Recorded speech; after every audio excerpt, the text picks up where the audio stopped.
สุดครับที่มหาวิทยาลัยอุบลราชธานีครับได้ลงนาม MOU กับโรงพยาบาลกรุงเทพอุดรครับในการผลิตบัณฑิตด้านวิทยาศาสตร์และเทคโนโลยีครับเพื่อขับเคลื่อนอุตสาหกรรมการแพทย์แบบครบวงจรครับที่ห้องมณีเทวาคณะวิทยาศาสตร์ มหาวิทยาลัยอุบลราชธานี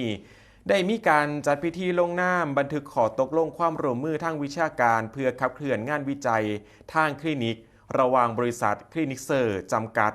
กับรองศาสตราจารย์ดรชุตินันท์ประสิทธิ์ผู้ริปรีชาอธิการบดีมหาวิทยาลัยอุบลราชธานีและนายแพทย์องค์อาจเลิศขจรศิลป์ผู้อำนวยการโรงพยาบาลกรุงเทพอุดรเพื่อตกลงที่จะดำเนินงานร่วมกันในการผลิตบัณฑิตด้านวิทยาศาสตร์และเทคโนโลยีและด้านวิทยาศาสตร์สุขภาพให้มีความพร้อมการเฮ็ดงานในอุตสาหกรรมการแพทย์แบบครบวงจร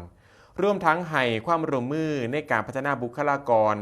ในการจัดให้มีการฝึกปฏิบัติงานฝึกอบรมสัมมนาแลกเปลี่ยนองค์ความรู้ประสบการณ์และการถ่ายทอดองค์ความรู้ทางวิชาการรวมถึงการเรียนรู้เพิ่มเติมเพื่อยกระดับวุฒิการศึกษาตลอดจนการศึกษาวิจัยการพัฒนาเทคโนโลยีการอุตสาหกรรมการแพทย์แบบครบวงจรให้สามารถนำไปใช้งานได้อย่างเป็นรูปธรรมเกิดนวัตกรรมใหม่ซอยเหลือสังคมและพัฒนาชาติไทยได้นั่นเองครับสำหรับการลงนามบันทึกข้อตกลงความร่วมมือในเทือนี้ครับถือว่าเป็นความร่วมมือเชิงยุทธศาสตร์ระหว่างภาคการศึกษา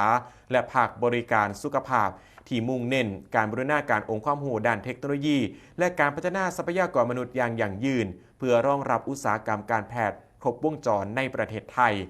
การลงนามเทือนี้มีเวลาทั้งหมด5 ปีครับในการ